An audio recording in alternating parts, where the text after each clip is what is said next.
గజం భూమి కేవలం 5,000తో 605 గజాల భూమిలో 630 స్క్వేర్ ఫీట్ సింప్లెక్స్ హౌస్ కేవలం 36 లక్షలు మాత్రమే. సో అంటే వేరే ఏదైనా ఛాన్సెస్ వేరే సాంగ్స్ లో పాడడం గానీ కేవలం మీ ఇద్దరు కంపోజిషన్ ఉన్నవే పాడతారా వేరే కూడా పాడతారా? వేరే ఆల్బమ్స్ లో కూడా పాడతాను. వేరే ఆల్బమ్స్ కూడా పాడతారు. Okay okay. సో అప్పుడు మరి మీరేమంటారు ఏదండి అలా వేరే ఆల్బమ్స్ లో పాడేటప్పుడు? హ్యాపీగా ఫీల్ అవుతాను నేను. ఎందుకంటే సంతోషమే. బయట నుంచి కూడా మంచి మంచి ఆఫర్స్ వస్తూ ఉంటాయి. నేనే ఇంకా పాడాలి అని చెప్తా ఉంటాను. యాక్చువల్గా మా బ్యానర్స్ కంటే కూడా వేరే వాళ్ళ దాంట్లో పాడినవే ఎక్కువ సాంగ్స్ ఉన్నాయి అన్నమాట. అన్ని పాటలు కూడా సక్సెస్ఫుల్ సాంగ్స్, అన్ని హిట్ సాంగ్స్, మేమన్నీ కూడా ఎక్కువ రీచ్ ఉన్న పాటలే. బట్ అంటే ఈ కాంబినేషన్ అనేది రేర్ ఉంటాయి. ఇలా హస్బెండ్ కంపోజర్ ప్లస్ సింగర్ అవ్వడం అనేది చాలా తక్కువ. కానీ ఇప్పుడున్న ఈ కాంపిటీషన్లో రకరకాల సాంగ్స్ వచ్చేసాయి, జోనర్స్ వచ్చాయి డిఫరెంట్గా. ఇన్నిట్లో మీకు ఏ జోనర్ అంటే బాగా ఇష్టం? మెలోడీ జానర్ అనేది బాగా ఇష్టం అండి. Yeah okay, accepted. కామన్ గా వింటుంటాం, హాయిగా అనిపిస్తాయి చాలా. ఎగ్జాక్ట్లీ నేను ఎప్పుడు ఇష్టపడతాను.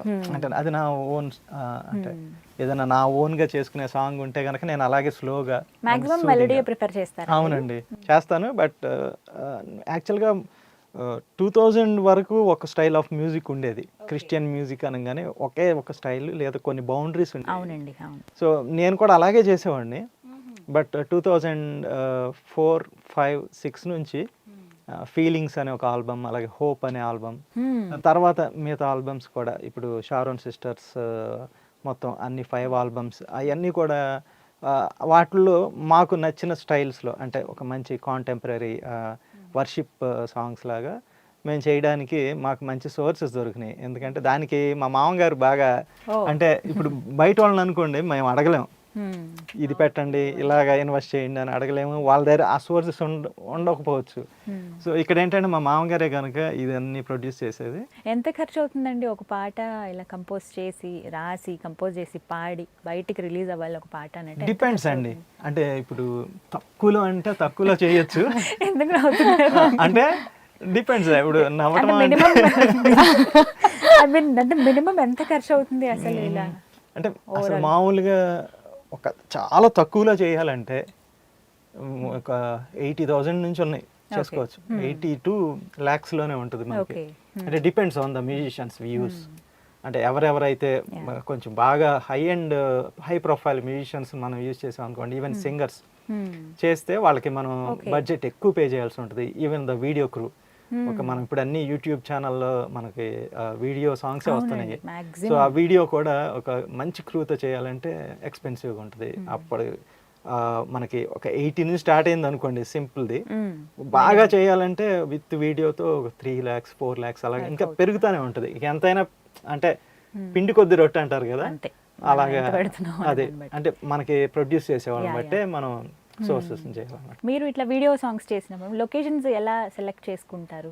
సాంగ్ బట్టి అంతే, మాక్సిమం సాంగ్ స్టైల్ని బట్టి ఎలా ఉంటే బాగుంటుంది అనేది ప్లాన్. ఎవరి ఆప్షన్ అది? ఎవరు సెలెక్ట్ చేస్తారు అసలు? మా సిస్టర్స్, మేము మీరే ప్లాన్ చేస్తారు? ప్రతిదీ చూసుకుంటాం. అలా ఎక్కడెక్కడికి వెళ్ళున్నారు ఇప్పటిదాకా? ఎక్కడ చేస్తారు అసలు ఆ షూట్స్ అన్ని? అంటే అదే పాటను బట్టి లొకేషన్ సెలెక్ట్ చేసుకుంటాం. అంటే సాంగ్ 2 తెలుగు స్టేట్స్ అయినా లేకపోతే దాటి వెళ్తారా? లేదు, ఇప్పటి వరకు అయితే బయటకు వెళ్ళలేదు. ఆంధ్ర లేదా ఇక్కడ మామూలుగా ఇప్పుడు షూటింగ్, ఇప్పుడు వీడియో సాంగ్స్ అనేసరికి అంటే వీళ్ళ గురించి వీళ్ళు చెప్పుకోలేరు కానీ నేను చెప్తానండి. వీళ్ళు చేసేది ఏంటంటే తిను వీడియో షూట్ చేస్తుంది, ఎడిట్ కూడా చేస్తుంది. అవునవునవును. సో ఎలా అంటే విత్ ఇన్ ద సబ్జెక్ట్ అనమాట. ఇప్పుడు ఎక్కడైతే లొకేషన్, ఏదో చిన్న లొకేషన్ ఉందనుకోండి, దాన్నే ఒక గ్రాండియర్గా దాన్ని చూపిస్తారు. ఆ టాలెంట్ ఉంది. అవును, క్రియేటివిటీ. సో చూసేవాళ్ళు అనుకుంటారు, ఏమనుకుంటారంటే అమ్మో దీనికి ఎంతో ఖర్చు అయింది అనుకుంటారు, అసలు ఎక్కడ దాకా వెళ్ళారు అని. కొన్ని సాంగ్స్ అయితే మనం చూస్తాం వేరే కంట్రీస్ కి వెళ్ళి షూట్ చేస్తూ ఉంటారు, చూస్తాం. అవునవును. మీరు ఇప్పటివరకు అక్కడికి వెళ్ళలేదు అని అంటే నాకు ఆశ్చర్యంగా ఉంది అసలు. ఎప్పుడు అంటే ఉన్న దాంట్లో మేము చేసుకోవడం అనేది ఫస్ట్ నుంచి. షూటింగ్ ఈ విషయంలో, లొకేషన్ విషయంలో కూడా పాటకు తగ్గట్టు సింపుల్ గానే ప్లాన్ చేస్తాం. దానికి మీకు ఒక ఎగ్జాంపుల్ చెప్పాలంటే ప్రభువా నీ కార్యములు అని ఒక సాంగ్ చేసామండి. ఇక్కడే దగ్గర మన వికారాబాద్ దగ్గర చేసాం. సో అది కరెక్ట్ గా ఇదే సీజన్ లో చేసాం అనమాట, లాస్ట్ ఇయర్. సో దానికి ఏం చేసామంటే మేము ఒక కొండలాగా ఉంటే అక్కడికి వెళ్ళిపోతే అక్కడ పచ్చగా ఉంటుంది అనుకుంటే అక్కడ చాలా గోల్డ్ కలర్ లో ఉంది. ఎందుకంటే ఈ వింటర్ కి అది కలర్ మారిపోయింది. సో అదే ప్లేస్లో చేసాం. చాలా మంది అడిగారు అనమాట, ఏంటంటే ఎక్కడికన్నా అవుట్ ఆఫ్ కంట్రీ వెళ్ళారా, సో ఎక్కడ చేశారు. మనకు అంత అద్భుతమైన లొకేషన్స్ ఇక్కడే ఉన్నాయి అన్నమాట. అవునవునవును. సో మేమేంటంటే విత్ ఇన్ ద అంటే తక్కువలో ఉన్న ఇదిలోనే చూసుకుంటాం, కానీ రీచ్ మాత్రం గాడ్స్ గ్రేస్ వెళ్తా ఉంటుంది అంతే పాటలను నిజంగా ఆ బట్టి. విషయంలో దేవుడి దయ వల్ల బాగా రీచ్ అవుతుంది. అంతే. ఆ పదాలు ప్రతి ఒక్కటి కూడా. అవును. అయితే ఎవ్రీ సాంగ్ గాడ్స్ ప్లానింగ్ అండి. ఎందుకంటే మేము ఒకటి అనుకుంటాం, కానీ అక్కడ జరిగే పరిస్థితులు ఇవన్నీ ఫైనల్ మారిపోతాయి. అవుట్పుట్ వేరేలా ఉంటది అనమాట. యాక్చువల్గా మేము ఇలా ఉండాలని అనుకోం, చేసుకుంటూ వెళ్ళిపోతాం. ఫైనల్ గా దేవుడు దాన్ని సక్సెస్ఫుల్ చేస్తారంతే. అంతే, ఇంకా చివరిగా ఆయన ఫైనల్ టచ్ అంతే. రాదు. ఈవెన్ మ్యూజిక్ చేసిన తర్వాత కూడా అనుకుంటారు అసలు ఇలా వస్తుందని అనుకోలేదు అని అంటూ ఉంటారు కొన్నిసార్లు. నేను ఎడిట్ చేసేటప్పుడు కొంచెం డిప్రెస్ అవుతాను, ఇలా వచ్చింది ఏంటి అంటే షూట్స్ కొన్ని తేడా వస్తాయి కదా కొన్నిసార్లు. బట్ ఫైనల్ గా మేము పబ్లిష్ చేసే టైంకి అది సాటిస్ఫై అయిపోతాం. ఇంకా అది నెక్స్ట్ లెవెల్. అసలు ఎలా వచ్చిందంటే అది కేవలం గాడ్స్ గ్రేస్ అంతే. సో ఇప్పుడు చెప్పండి, వీరి కాంబినేషన్ కంపోజ్ చేసిన పాటల్లో ఏది బాగా ఇష్టం? చెప్పారా అసలు ఎప్పుడైనా, ఏమండి మీ పాట ఇది బాగుంటుంది? అన్నీ బాగుంటాయి, అసలు ఇది బాగోలేదు అని అనడానికి లేదు. ఒక్కటిదైనా ఇంకా ఆల్ టైమ్ ఫేవరెట్ అంటూ కొన్ని ఉంటాయి కదా, ఓ 4-5 ఉంటే అందులో ఒకటి చెప్పండి. దేవానీ సాక్షి కానీ ఒక పాట ఉంది ఫీలింగ్స్ ఆల్బంలో, అది చాలా బాగుంటుంది. ఆ కంపోజింగ్ కానీ ఆ మ్యూజిక్ చాలా బాగుంటుంది. అలాగే నా యేసు దేవుని వడిలో అని ఒక సాంగ్, విన్నాను. అది కూడా నాకు చాలా ఇష్టమైన పాట. ఎందుకు స్పెషల్ అని అంటే ఏం చెప్తారు క్రిస్టఫర్ గారు? చాలా హంబల్ అండి, నెమ్మదిగా ఉంటారు, ఎవరిని హర్ట్ చేయరు అసలు. ఎప్పుడు నవ్వుతూనే ఉంటారు. అది మాత్రం నిజం. ఎప్పుడు నవ్వుతూనే కోప్పడరా ఎప్పుడు మీ మీద? అస్సలు. ఎప్పుడు మీరు కోప్పడతారా అని చూస్తున్నారు అసలు. అలాగంటారు. నాకు యాక్చువల్గా అంటే కోపం అనేది తక్కువ అండి. నేను చాలా కూల్గా ఉంటాకే ప్రయత్నిస్తాను. అఫ్ కోర్స్ పరిస్థితులు కొన్నిసార్లు మార్చుతుంది, ఎందుకంటే అంత పీక్ వరకు వెళ్ళే వస్తుంది, కానీ వస్తాయి కానీ వెంటనే అది నార్మల్ అయిపోతుంది అనమాట. 2 minutes అంతే. అంతే. సో అది మళ్ళీ కామెడీగా ఉంటది ఆలోచించినప్పుడు. తర్వాత మనం ఆలోచించినప్పుడు ఖచ్చితంగా నవ్వొస్తూ ఉంటుంది. మరి లిలియన్ గారిలో మీకు బాగా నచ్చేది ఏంటో చెప్పండి. నచ్చటం అంటే చాలా కష్టజీవి అండి ఆమె. నేను ఎప్పుడు అడుగుతాను కానీ ఎప్పుడు చెప్పరు. సో ఇప్పుడు నేను అడుగుతుంటుంది, నేను బ్లాంక్ అయిపోతుంటాను ఏం చెప్పాలని. అంటే ఏది చెప్తే ఏముంటుందో అనేది అదొక ప్రాబ్లం. ఈ క్వశ్చన్ నాకు లిలియన్ గారే ఇచ్చారు. అడగండి ఈ క్వశ్చన్, ఏం చెప్తారు? నేను అడిగితే ఏం చెప్పట్లేదు మా వారు. సో అంటే చాలా అంటే పేషెన్స్ చాలా ఎక్కువ ఉన్న వ్యక్తి. ఇంటిని చూసుకునే విషయంలో కానీ నేను చాలా రిలాక్స్ అయిపోతాను అసలు. నేను చాలా వరకు ఇంట్లో పనులు కానీ ఇవన్నీ కూడా నేను చాలా వరకు తక్కువ పట్టించుకునేది. ఎవ్రీథింగ్ అనమాట. గర్ల్ పవర్ అంటారు కదా, హోమ్ మినిస్టర్. అది హోమ్ మినిస్టర్, ఎస్. అలాగా ఎవ్రీథింగ్. వారు పాడిన పాటలో మీ ఫేవరెట్ సాంగ్ ఏది? నా ఫేవరెట్ సాంగ్ అంటే లేటెస్ట్ సాంగ్స్లో అయితే సందీప్ దాసరి ఆయన రాసిన పాట నూతనమైనది అనే పాట ఉందండి. నీ వాత్సల్యం అనే పాట చాలా మందికి అది అంటే మేము లైవ్ వర్షిప్లో చేసాం అది. సో ఆ పాట చాలా మందికి అది ఆదరణ కలిగించింది. సో అది నాకు చాలా ఇష్టం. చెప్పారా ఎప్పుడన్నా ఈ పాట ఇష్టం అని? చాలా సార్లు పాడమంటుంటాను నేనే. ఇప్పటికీ మీటింగ్స్కి వెళ్ళిన ప్రతిసారి ఆ పాట అందరూ అడుగుతారన్న. బట్ ఇలా ఇన్ని అద్భుతాలు ఇచ్చి ఒక అవార్డు వచ్చింది మీకు, ఇలా ఒకటేంటి చాలానే అందుకుని ఉంటారు. అదేనండి. అంటే ఇప్పుడున్న ఈ కాంపిటేటివ్ ఫీల్డ్లో ఎవరి స్టైల్ వాళ్ళది, వాళ్ళకి వాళ్ళు ప్రజెంట్ చేసుకుని స్పెషల్ నిరూపించుకుంటేనే ఏదైనా. బట్ దేవుడి దయ వల్ల అంత కష్టం ఏమి పడాల్సిన అవసరం లేదు మీకు. బట్ నెక్స్ట్ ఎలాంటి సాంగ్స్ తో మా ముందుకు వస్తున్నారు? కాంబినేషన్ ఉందా మళ్ళీ? ఎప్పుడు ఉంటూనే ఉంటాయి, ఇది కన్ఫర్మ్. అది ఓకే. నెక్స్ట్ ఎలాంటి సాంగ్స్ తో వస్తున్నారు? నెక్స్ట్ ఎలాంటి సాంగ్స్ అంటే చాలా సాంగ్స్ ఉన్నాయండి మావి చేయాల్సినవి. So soft songs and worship songs ఎక్కువ ఉన్నాయి. ఇప్పుడు ఈ క్రిస్మస్కి అయితే నేను ఆల్మోస్ట్ ఒక 15+ సాంగ్స్ చేశాను. అంటే చాలా మందికి మా దగ్గర నుంచి మా ప్రొడక్షన్ నుంచి అయితే ఒక 2 సాంగ్స్ చేసాం. అంటే జేకే క్రిస్టఫర్ అఫీషియల్ ఛానల్లో ఒక సాంగ్ రిలీజ్ అయింది, అలాగే షారన్ సిస్టర్స్ ఆ ఛానల్లో యూట్యూబ్ ఛానల్లో ఒక సాంగ్ రిలీజ్ అయింది. వేరే వాళ్ళు మ్యూజిక్ చేసినవి కూడా వీళ్ళు పాడారు. సో అవి కూడా రిలీజ్ అయినాయి అనమాట. Hmm. సో అంటే ఈ ఛానల్స్ నుంచి అయితే కొన్ని melodies and worship songs maybe కొత్త సంవత్సరం రాబోతున్నాయి. త్వరలో రాబోతున్నాయి. ఎస్ అండి.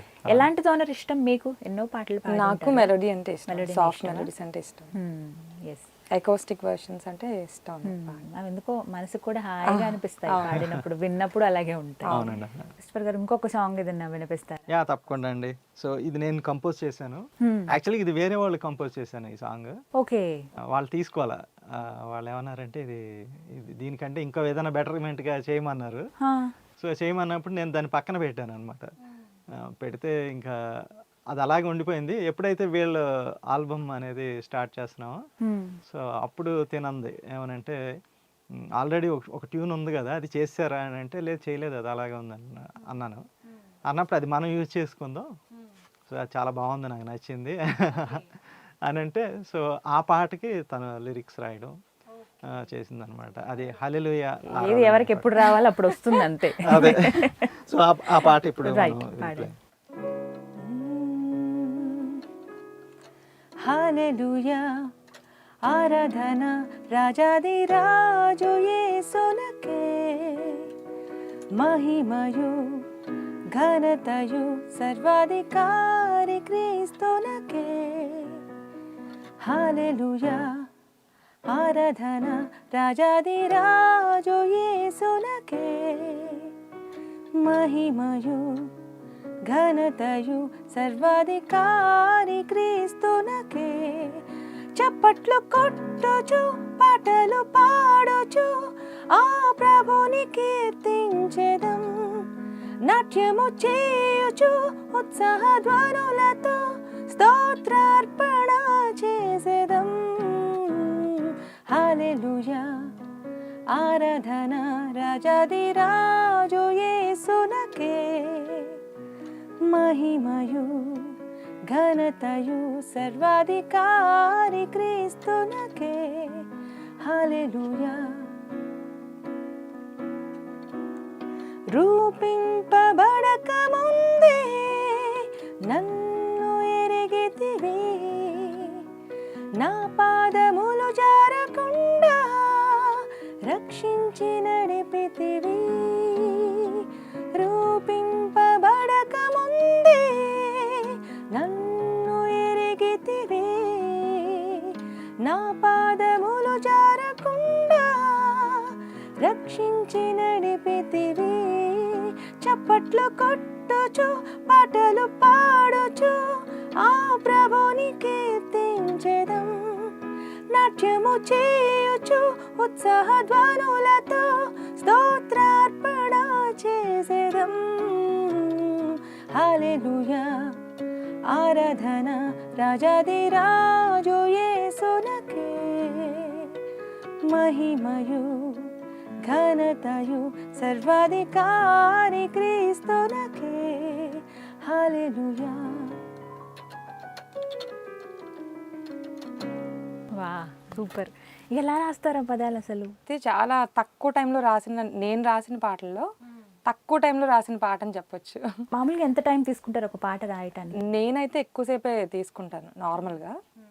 అంటే But ఈ పాట డేస్ తీసుకుంటారా? డేస్ తీసుకుంటాను. ఈ పాట మాత్రం ఆ ట్యూన్ విన్నాను వంట చేస్తూ, నా మైండ్లో దేవుడు పెట్టిన లిరిక్స్ అనమాట. సో ఏదో ఒక పని చేస్తున్నప్పుడు మన మైండ్లో నిజంగా అది నేను దేవుని నడిపింపని నమ్ముతాను ఖచ్చితంగా. వెంటనే ఆ లిరిక్స్ రాసి వినిపించాను, అది ఓకే చేశారు అలా. రైట్. ఒక సాంగ్ కంపోజ్ చేయడానికి ఎంత టైం పడుతుందండి? అంటే నేను మ్యూజిక్ చేయడానికి అయితే డిపెండ్స్ అండి. చాలా ఈజీగా ఉంది అనుకోండి, ఒక మ్యాక్సిమం ఒక 2-3 అవర్స్లో అయిపోతుంది. కొన్ని సాంగ్స్ ఉంటాయి చాలా టైం పడుతూ ఉంటాయి. నాకైతే మ్యాక్స్ 3 అవర్స్ అనమాట. 3 అవర్స్లో ఒక పాట రెడీ అయిపోతుంది. పాటను నేను అదే ఆల్బమ్ అయితే, ఆల్బమ్ అంటే కంపల్సరీ 6 సాంగ్స్. ఇప్పుడు లేవండి యాక్చువల్గా. ఇంతకు ముందు మనకు ఆల్బమ్ 8 సాంగ్స్ ఉండేవి. ఓ 8 సాంగ్స్ కంపల్సరీగా ఉండేవి. మేబీ 90sలో అయితే 10 సాంగ్స్ ఉండేవి.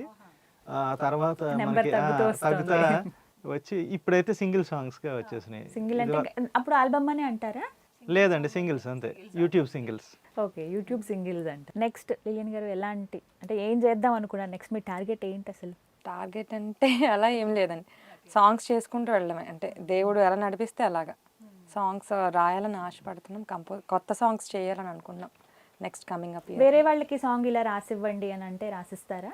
లేదండి, ఇప్పటివరకు అయితే లేదు. పాడాను పాటలు అయితే వేరే వాళ్ళకి పాడాను. జస్ట్ పాటలు పాడడం.